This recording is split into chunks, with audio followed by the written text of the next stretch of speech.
رب کائنات کا لاکھ لاکھ شکر احسان ہے، اس نے ہمیں ایسے موقع فراہم فرمائے ہیں جن دنوں میں جن موقعوں پر ہم اپنے بزرگوں بالخصوص نبی پاک کی یاد کو تازہ کیا کرتے ہیں۔ اللہ ارشاد فرماتا ہے لقد من اللہ علی المؤمنین اذ بعث فیہم رسولا، اللہ نے مومنوں پر احسان فرمایا کہ انہی میں سے ایک رسول کو مبعوث فرمایا۔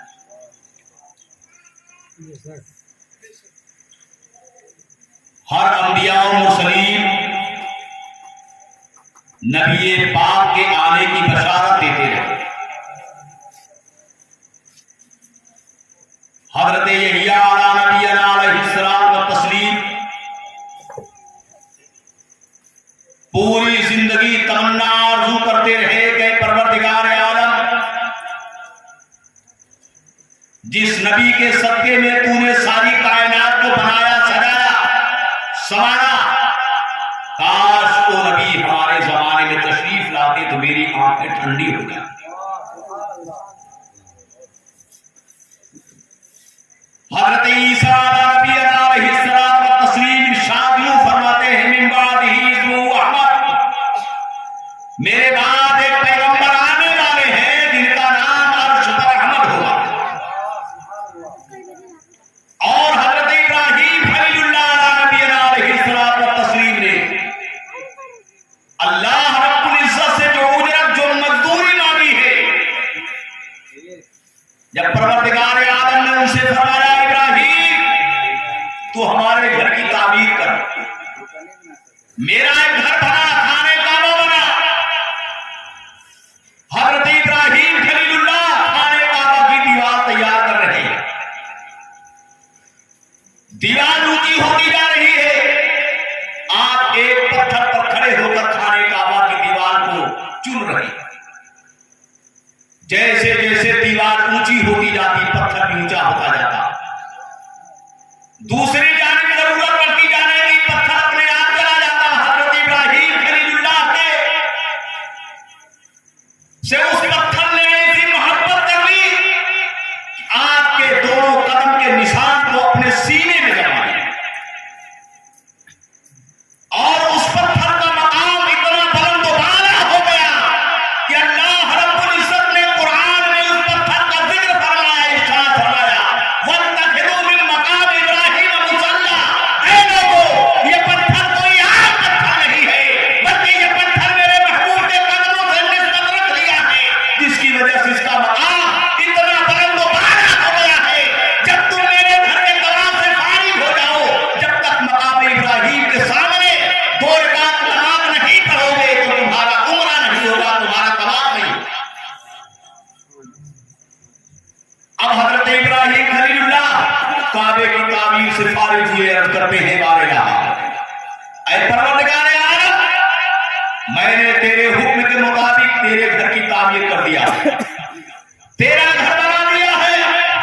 اللہ نے فرمایا ابراہیم کو ہے ابو قبیس پر چلا جا، یہ صفا کے تھوڑی ہی دوری پر ایک پہاڑی ہے، اب اس پہاڑ کا نام و نشان مٹا دیا گیا، بڑی خوبصورت عمارت بنا دی گئی ہے۔ یہ وہی پہاڑ ہے جس پہاڑ پر کے اوپر سے میرے آقا نے چاند کو جو ٹکڑا کیا، حضرت ابراہیم خلیل اللہ قبیس پر چلتے ہیں۔ اللہ نے فرمایا آواز دو، اے لوگوں، اللہ کا گھر بن کر تیار ہو گیا ہے، اس کے زیارت کے لیے آؤ، اس کے عمرے طواف کے لیے آؤ۔ حضرت ابراہیم خلیل اللہ فرماتے بارگاہ اتنی بڑی دنیا میری آواز کہاں تک جائے گی؟ اللہ نے فرمایا ابراہیم گھبرانے کی بات نہیں ہے، آواز لگانا تیرا کام ہے اور لوگوں کے مساوات کو پہنچانا میرا کام ہے۔ حضرت ابراہیم خلیل اللہ نے جب آواز لگائی، اے لوگوں، اللہ کا گھر بن کر تیار ہو گیا ہے، جن کی روحوں نے جو باپ کے سر میں تھے یا اللہ کے رحموں میں تھے، ان کی روحوں نے لبیک کہا، آج وہ کھانے کعبہ کی زیارت کے لیے جایا کرتے ہیں۔ اب شیطان بڑا اچنبے میں پڑا، اب معاملہ بڑا گڑبڑ ہو گیا. اب جب سارے لوگ آئیں گے یہاں اللہ کے گھر کی طواف کے لیے آئیں گے, زیارت کریں گے, تو ایسے ہو جائیں گے جیسے اس کی ماں نے آج ہی اسے جنم دیا. تو جب سب جنتی ہو جائیں گے تو جہنم میں کون جائے گا؟ دوسرے کہا ہے اللہ مجھے بھی موقع ملنا چاہیے, کیونکہ اس نے وعدہ کیا تھا نا کہ مجھے اتنا موقع دے تاکہ میں بہکا سکوں لوں. اس نے بھی آواز بلند کیا. اس ابلیس کے آواز پر جن لوگوں نے لبیک کہا وہ بھی اس گھر کی زیارت لیے جاتے ہیں. نہیں سمجھ بات آ رہی ہے؟ ارے کیا ہر حاجی جنتی ہو جاتا ہے؟ ضروری نہیں ہے کہ ہر حاجی جنتی ہو جائے, ہر نمازی جنتی ہو جائے, ہر قرآن کا قاری جنتی ہو جائے, ہر قرآن کی تلاوت کرنے والا جنتی ہو جائے. ایسا نہیں ہے. ابلیس کے کہنے پر بھی لوگوں نے لبیک کہا تھا, ان کی روحوں نے لبیک کہا تھا, وہ بھی جاتے ہیں. مگر ان میں حضرت ابراہیم خلیل اللہ کی آواز پر لبیک کہنے والے اور ابلیس کی آواز پر لبیک کہنے والوں میں فرق کیا ہے؟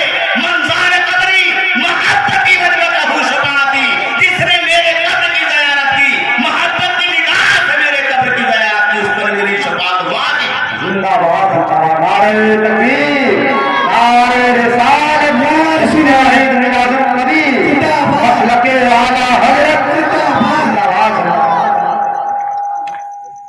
حضرت ابراہیم خلیل اللہ کی آواز پر جو لبیک کہتے وہ جاتے ہیں تو محبت کی نگاہ سے رسول اللہ کی روضے پر جاتے ہیں. ان پر میری شفاعت, نبی کی شفاعت واجب ہے. اور جو بغیر محبت کے جاتے ہیں, ابلیس کے آواز پر جن کے روحوں نے لبیک کہا, وہ نبی سے نفرت کی نگاہ سے رکھ کے جاتے ہیں, نبی سے بغض و کینہ رکھتے ہوئے روضے رکھنے پر جاتے ہیں. ان پر میرے آقا کی شفاعت واجب ہے. دونوں میں فرق ہے. اب حضرت ابراہیم خلیل اللہ جب اس سے بھی فارغ ہوئے تو فرماتے ہیں بارے رہا, میں نے تیرے حکم کے مطابق تیرے گھر کی تعمیر کر دی. معمول ہے کہ کوئی انسان کسی کا کام کیا کرتا ہے تو اسے مزدوری ملتی ہے. اے پروردگار یار مجھے مزدوری عطا فرما دے. تو اللہ تعالیٰ نے فرمایا ابراہیم کیا مزدوری چاہتے؟ تو حضرت ابراہیم خلیل اللہ نے کیا مزدوری مانگا تھا معلوم؟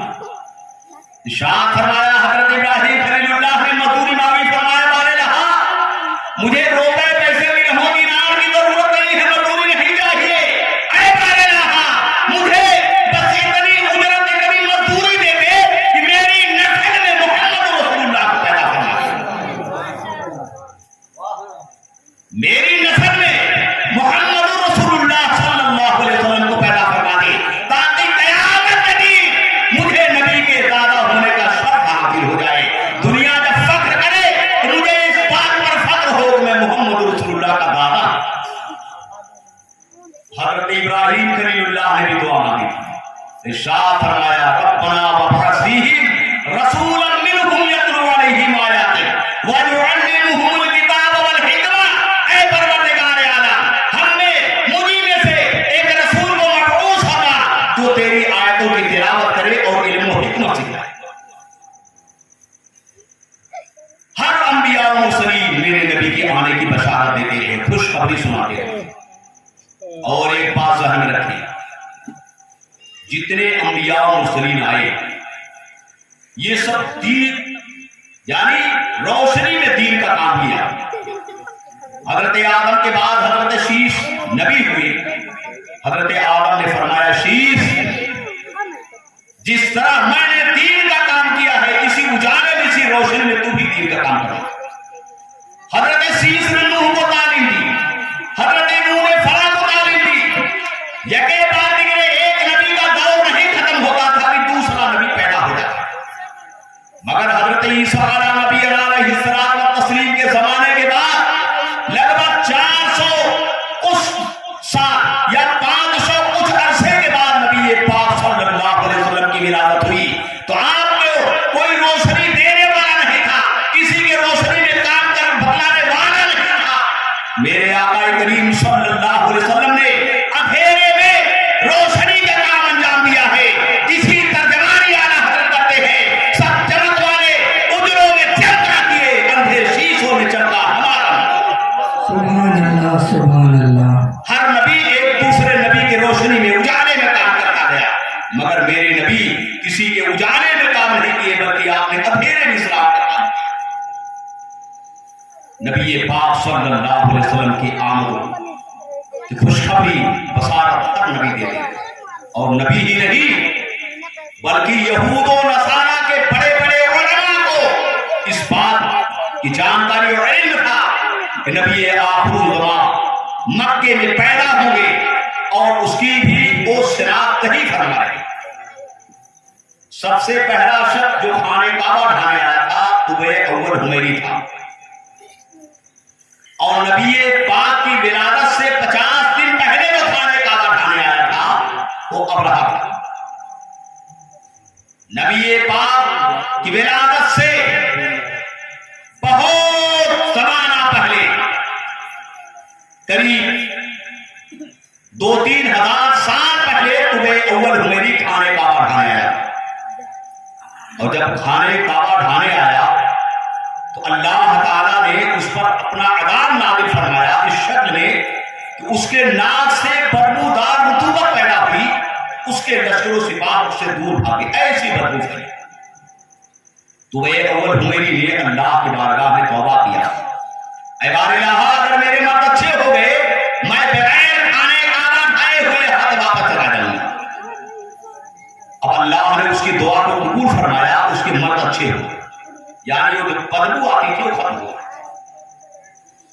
اب جانے کا ارادہ کیا تو جس راستے سے آیا تھا ادھر سے نہیں بلکہ مدینے کی طرف سے واپس جانا۔ جب مدینے میں اس نے قیام کیا، کئی دن قیام کیا، اور اس کے ساتھ 300 توریت کے عالم تھے۔ اب سب سے بڑا جو عالم تھا اس کا نام شامول تھا۔ اس کے بعد کوچ کرنے کا ارادہ جب فرمایا کہ اب مدینے سے یمن چلیں، تو ان کے ساتھ جو عالم تھے انہوں نے فرمایا بادشاہ سلامت آپ جائیں، ہم یہی رہیں، اب یہاں سے میں آگے جا نہیں سکتا۔ اس نے فرمایا کیوں، کیا بات ہے؟ ان عالموں نے بتایا کہ نبی آخر الزمان مکے میں پیدا ہوں گے اور ہجرت کر کے مدینہ تشریف لائیں گے۔ اس مدینے کی زمین سے میں نبی کے ہجرت کی خوشبو سن رہا ہوں، اس مدینے کی زمین سے نبی کی ہجرت کی خوشبو محسوس کر رہا ہوں۔ طبیعہ اول حمیری نے کہا تمہارے ساتھ میں بھی یہاں قیام فرماتا، مگر ہمارے ذمے امور سلطنت کے کام بہت ہیں، لہذا ایک خط لکھا، اس میں نبی پاک پر ایمان لانے کا ذکر کیا، اور اس نے سب سے بڑا جو عالم شامول تھا اس کو خط دیا، فرمایا اگر تمہارے زمانے میں وہ پیغمبر تشریف لائے یہ خط ان تک دے دینا، میں ان پر ایمان لا رہا ہوں، اور اگر تمہارے زمانے میں نہ آئے تو تم اپنے بیٹے کو وصیت کر دینا۔ یکی بات دیگرے وہ خط شامول کے ذریعے اس کے بیٹے تک پہنچا، اس کے بیٹے سے اس کے پر یعنی پوتے تک پہنچا۔ 18ویں پس میں حضرت ابو ایوب انصاری کے ہاتھ میں خط پہنچا۔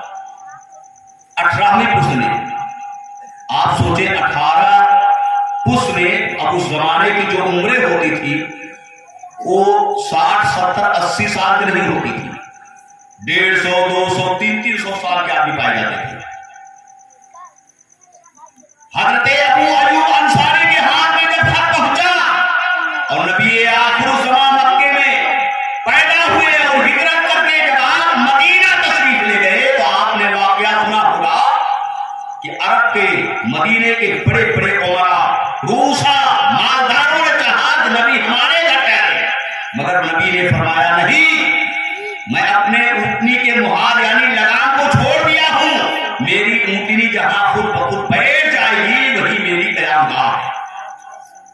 بہت لوگوں نے چاہا مگر اونٹنی ابو ایوب انصاری کے گھر پر بیٹھ جاتی ہے۔ میرے آقا نے ارشاد فرمایا اے ایوب اس خط کو لاؤ جس خط کو تمہیں اول حمیری نے دیا تھا اور شامول کے ذریعے تمہیں وہ خط پہنچا۔ یہاں سے میرے نبی کے علم غیب کا بھی پتہ چلتا ہے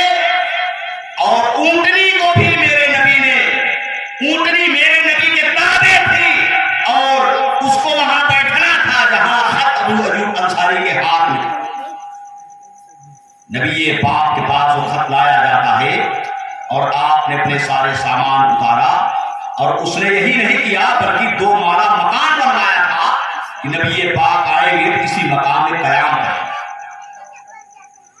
تو انبیاء و مرسلین کے ساتھ ساتھ یہود و نصارہ کے علماء بھی یہ جانتے تھے کہ نبی اکرم تشریف لانے والے ہیں، اور تشریف ہی نہیں لانے والے ہیں بلکہ مکے میں پیدا ہوں گے اور مدینہ ہجرت کر کے تشریف لائیں، یہ بھی ہو جاتے ہیں۔ ہر انبیاء و مرسلین یہود و نصارہ کے بڑے بڑے عالم یہ جانتے تھے کہ پیغمبر آخر زمان تشریف لائیں۔ حضرت ابو طالب جن کی کفالت میں میرے نبی پرورش، بس یہی بات بتا کر اسے دوں، جن کی کفالت میں میرے نبی نے پرورش پائی، حضرت عبد المطلب کا جب وصال ہو گیا تو آپ کی کفالت حضرت ابو طالب فرمانے لگے۔ جب آپ کچھ بڑے ہوئے تو آپ کو ساتھ لے کر تجارت کے لیے ملک شام جا رہے تھے۔ راستے میں بحیرہ راہب کے درخت کے نیچے قیام فرمایا تو بحیرہ راہب نے نبی پاک کے اوصاف توریت میں پڑھا تھا، اور جب دیکھا کہ نبی آئیں گے تو آسمان بادل سایہ کر لے گا، اس نے جب یہ چیزیں دیکھا اپنے پالے کھانے سے تو نبی پاک صلی اللہ علیہ وسلم کی دعوت کی، اور جتنے لوگ تھے سب کی دعوت کی، اور فرمایا ابو طالب تم ملک شام جانے کا ارادہ کرتے تجارت کے لیے، لہذا تم یہیں سے واپس چلے جاؤ۔ یہ پیغمبر آخر زمان ہے، یہ نبی ہے، کچھ لوگ ان کے جانی دشمن ہیں، انہیں نقصان پہنچا دیں گے، لہذا تم یہیں سے واپس چلے جاؤ۔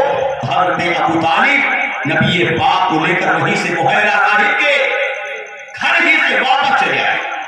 ان کو بھی بتا کہ محمد رسول اللہ ہے، پیغمبر آخر زمان ہے، یہاں تک کہ کفار و مشرکین بھی جانتے تھے یہ پیغمبر ہے، نبی ہے، مگر ان کو یہ تھا کہ اگر انہیں نبی مان لیں گے تو میری شیخی چلی جائے گی، میری بادشاہت چلی جائے گی، لوگ کیا سمجھے گے، انہیں میری ناک کٹ جائے گی۔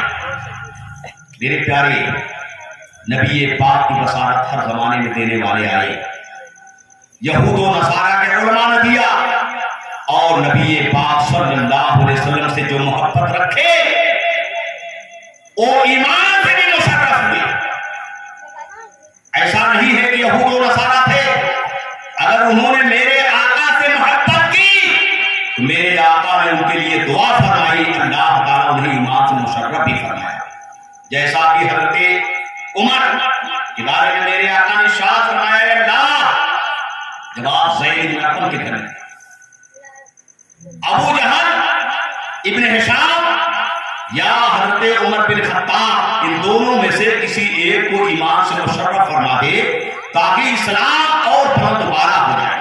لوگ چھپ کر عبادت کیا کرتے تھے نا، اسلام کا پہلا نعرہ اس وقت لگایا گیا جب حضرت ابو عمر فاروق رضی اللہ تعالیٰ عنہ ایمان سے مشرف ہوئے، اس وقت نعرے تکبیر کی آواز بلند ہوئی اور پورا خانہ کعبہ آواز سے گونج اٹھا۔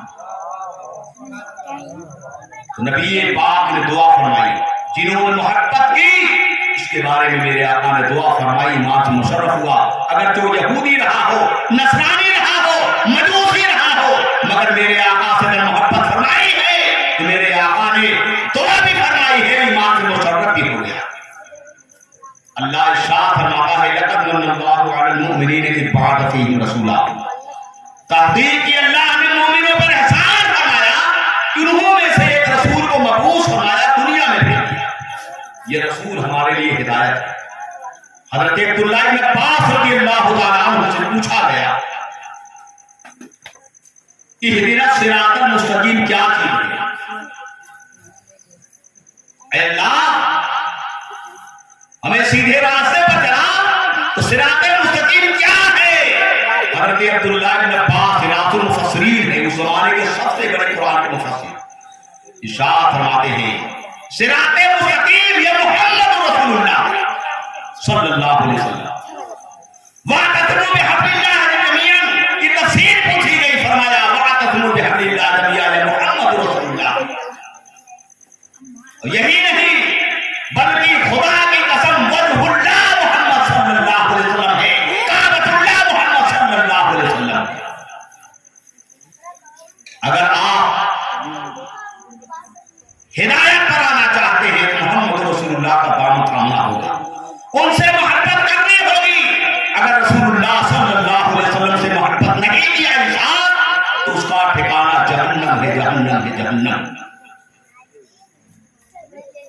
سرکار اعلیٰ حضرت کبھی تو فرماتے ہیں نا تجھ سے اور جنت سے کیا مطلب وہاں بھی تو ہم رسول اللہ کے جنت رسول اللہ اللہ رب العزت کی بارگاہ میں دعا ہے کہ رب قدیر ہماری سفر میں اگر کوئی کمی ہوئی تو غلطیاں ہوئی معاف فرمائے استغفر اللہ ربی من کل ذنب واتوب الیہ تمامی حضرات کو اس پر عمل کرنے کی توفیق عطا فرمائے. الحمد للہ رب العالمین. السلام علیکم.